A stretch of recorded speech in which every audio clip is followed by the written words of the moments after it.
to the Journey to Forever podcast, where we discuss the highs and lows of love. I'm your host, Flo, and I'm joined by my co-host, Joe. In today's episode, we would be taking a couples quiz to find out how well we know or perhaps don't know each other. Before we hit the road on today's topic, we are going to reminisce a bit in a segment we call What's Your Story? That's where we ask each other a random question and tell each other a story about something that happened in the past. So, Joe, do you want to begin? No problem. You got a story about waiting in line for a ludicrous amount of time. Definitely. I remember this was circa Carnival 2003, I believe it was. Rupi was in Trinidad for Carnival, as he usually was around that time. And I happened to be passing through Long Circular Mall and I heard all this screaming. So I looked up and there was Rupi in that empty rotunda area where there's the DQ restaurant now. And I just joined the line and I waited for over 2 hours just to get a dollar bill signed by Rupi. Now, ladies, if you are from the Caribbean, you know who Rupi is, and you would understand why I waited in line for over 2 hours to get this red dollar signed by Rupi, and of course to take a picture with him. Yes, don't forget Rupi is a red man to sign that red dollar. You women and your red men. But that's back then. I'm into dark chocolate now. All right, so here's your question now, Joe. Got a story to share about someone or something unusual in your family's history? Yes, that's pretty weird. Yes. My grandfather on my mother's side, he had an obsession with riding his bicycle. He would leave home at 10, 12 o'clock at night and ride to the other end of the country until he just couldn't ride anymore. That was just his thing. I believe it was his place of peace. He rode for hours and hours. It's unbelievable. Yeah, so that's my amazing story, my grandfather. Okay, where was the most unusual place he rode to? How far he got?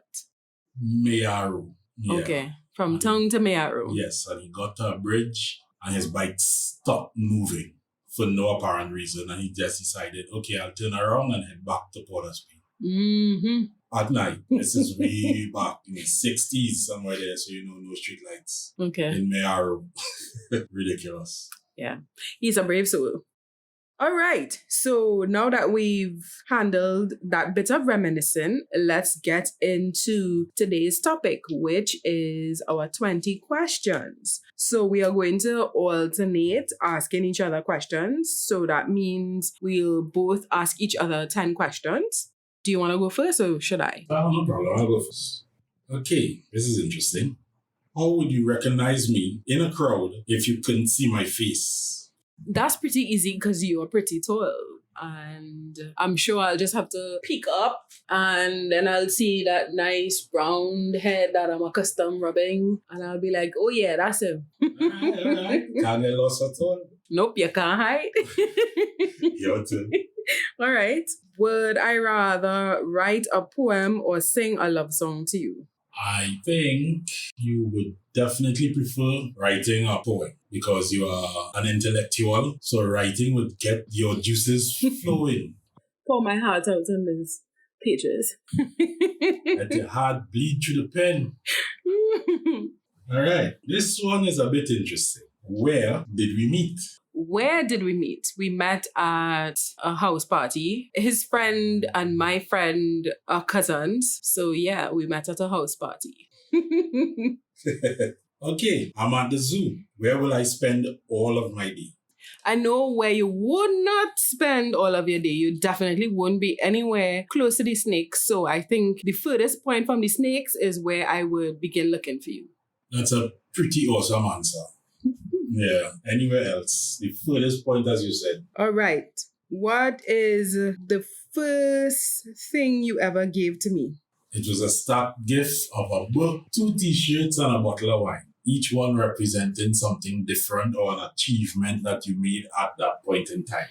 Books for passing an exam. The wine, basically just chilling because you like wine. And the t-shirts, you started to go CrossFit and to the gym. So yeah. I was impressed because it was pretty thoughtful, well thought out, definitely paying attention to the things that I liked.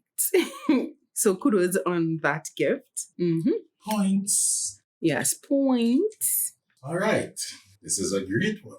I'm ordering pizza. What toppings does it have? If you are ordering, I would definitely say put all the meats. So if there's a meat lovers, I'm going with that one. And I'll add pineapple for good measure.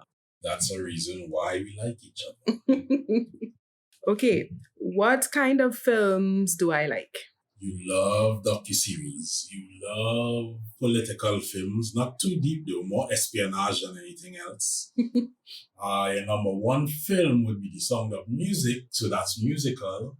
And if we are to get up to date, Hamilton. Oh, yeah. I believe I have heard every song in Hamilton multiple times. And believe me, folks, this is on the same day. Hey, can't fight a girl down for loving a good political musical. Come on. If you think about it, that's what Sound of Music was, because you had politics of the time on screen. You had a bit of romance as well. Who doesn't love a good tune, man? Julie Andrews. Yeah. Oh dear. Exactly. What's my weirdest habit? I wouldn't call it weird because I think we all have a bit of quirkiness about us. But I would have to say leaving the medicine cabinet door open.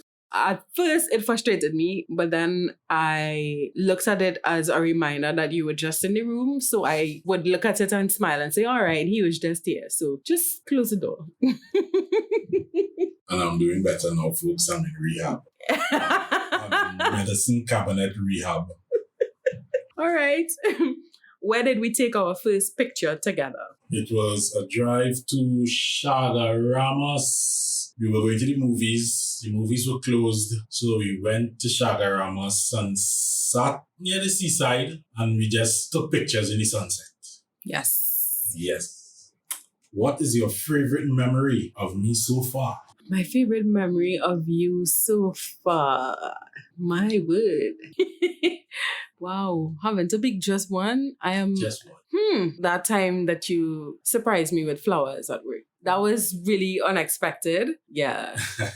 Yeah. Showed up like a ninja. Complete the sentence. My girlfriend is... Awesome. Oh, thank you. In so many different ways. And she cooks too. All right. I'm blushing. It's true, folks. The way to a man's heart is... All right. My turn. Am I a morning or evening person? I don't know. I have no idea how to answer this question.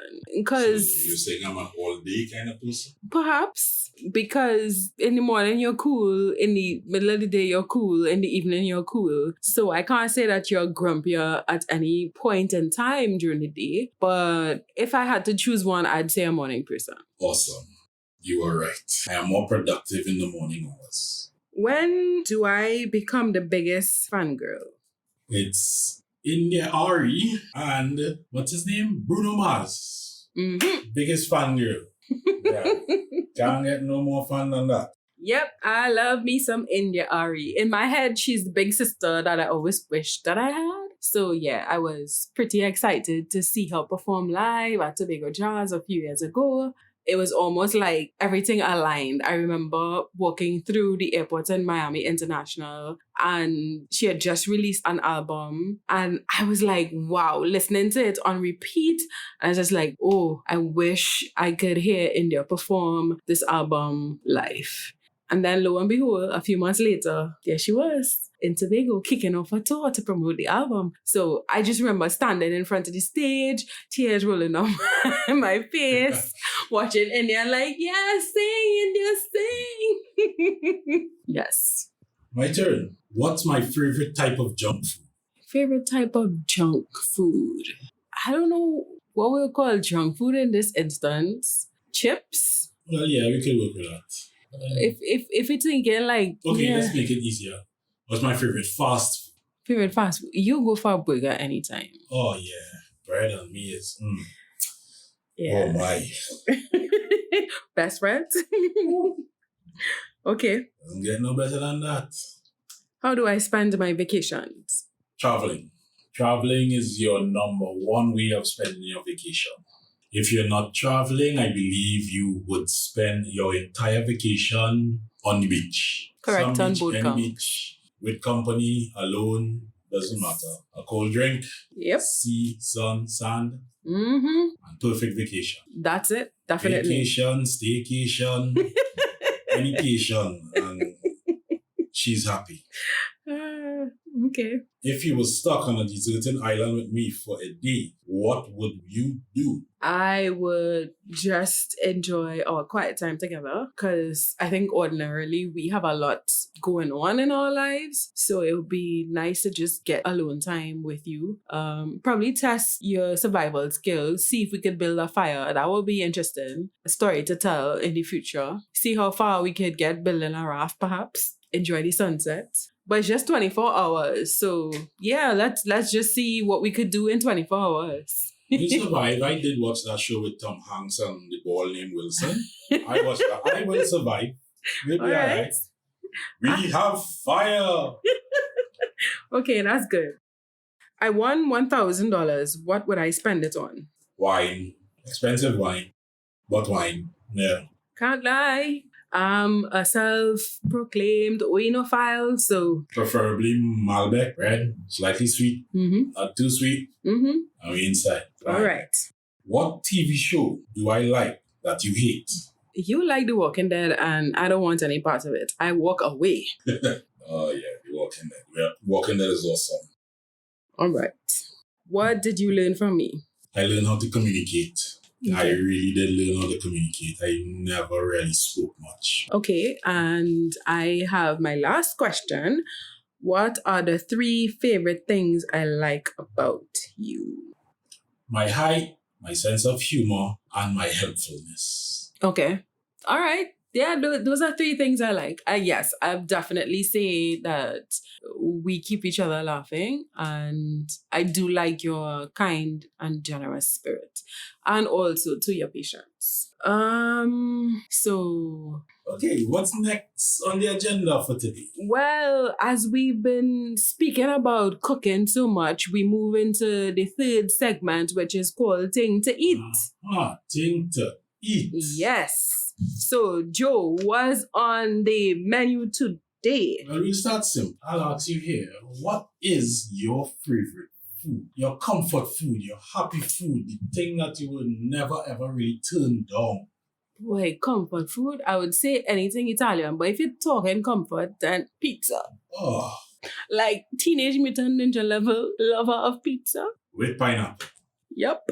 With pineapple. And for all of those of you who hate pineapple on pizza, that's just your taste. Our palates prefer pineapple. Thank you. Yes, that is my view. My view is, when it comes to pizza, put whatever you want on your pizza. Don't let anyone tell you this does not belong. If you want to put peanut butter on your pizza, you do that. That makes you happy. Okay? What happens between you and the toilet after? It's your business.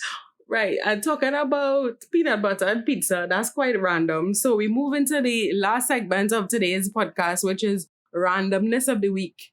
And for that, we turn to a news story published yesterday or earlier this week, I should say, on mirror.co.uk. And this article was titled, Rude Couple's Wedding Invite Blasted as They Sought Guests into 3 Categories. One soon-to-be bride and groom decided the best way to deal with this is to send out invites to everyone, placing them into 3 categories of priorities. Guests who were first choice were placed into Group A, with others told they were in Group B and would be able to attend if people won't be able to make it. I guess Corona had them trying to limit the number of guests that were able to attend the wedding in person. The article continues. Invites clearly state which group guests have been placed in and read, Dear friends and family, please understand that our venue is limited in the number of guests we will be able to accommodate for our wedding day. Do you think it was rude? Yes. I believe in a situation like that, due to the circumstances, you have a very small wedding. People would understand due to the circumstances of the time we live in, they would not be able to attend. So you could have a Zoom wedding, have them watch it online. No. Okay. Let's say I'm getting married, and due to the circumstances, we can't have a crowd or whatever, and we'll just like you can attend through Zoom. Everybody should be happy about that. All right. I didn't think of that. So I think that's a good alternative. But you know how I feel about weddings. I love me a very, very tiny, tiny wedding. So if I was a recipient of said invite, I wouldn't feel slighted in the least. I understand that it's the bride and groom's choice as to who is present for their nuptials. So kudos to you. That takes a lot of ballsiness. I hope the people that they really wanted to be there said yes and actually turned up in the end. The new word Oxford, ballsiness. We're going to copyright that. Ballsiness. It's a noun. Or shall we say it's a verb? Well, people, that's all for today's episode. I hope you enjoyed getting to learn a little bit more about us. If you enjoyed today's episode, please be sure to subscribe in the medium that you're listening to this podcast and join us on a future episode. We also welcome your feedback. So send us a voice note via our Instagram page at Journey to Forever TT. I repeat, Journey to Forever TT. And we'd love to hear your feedback, any ideas for future topics. That's all, folks. Bye. Bye.